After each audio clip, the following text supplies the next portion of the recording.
Narito na ang PTV Balita Ngayon. Sinimulan na ngayong araw ng Department of Agriculture ang pagbabakuna laban sa African Swine Fever sa Batangas. Nasa 41 baboy mula sa 2 farm sa barangay Malapad na Parang ang binigyan ng bakuna. Ayon kay Agriculture Assistant Secretary Dante Palabrica, inaasahang makagagawa ng antibody panlaban sa ASF ang mga nabakunahang baboy. Lubos naman ang pasasalamat ng mga hog raiser sa tulong ng pamahalaan. Nasa 10,000 doses ng ASF vaccine ang inilaan ng DA sa Batangas. Sa susunod na linggo, inaasahang may darating pang 150,000 doses ng ASF vaccine. Bahagi ito ng kabuang 600,000 doses ng ASF vaccine sa ilalim ng Controlled Vaccination Program ng ahensya.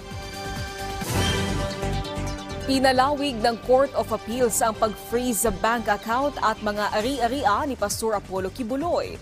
Base sa resolusyon ng Appellate Court, magtatagal ito hanggang sa February 6, 2025. Sakop sa direktiba ang 10 bank accounts ni Kibuloy, 7 ari-arian sa Davao del Norte, Davao City, Davao Oriental, Mati at Rojas City.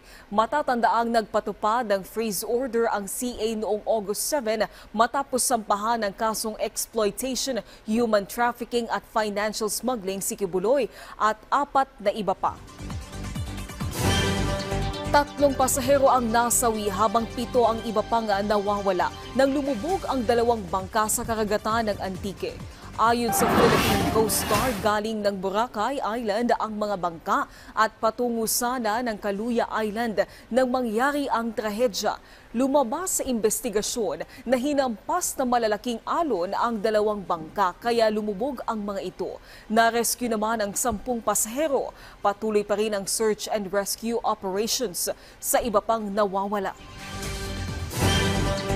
At yan ang mga balita sa oras na ito. Para sa iba pang update, i-follow at ilike kami sa aming social media sites at PTV PH.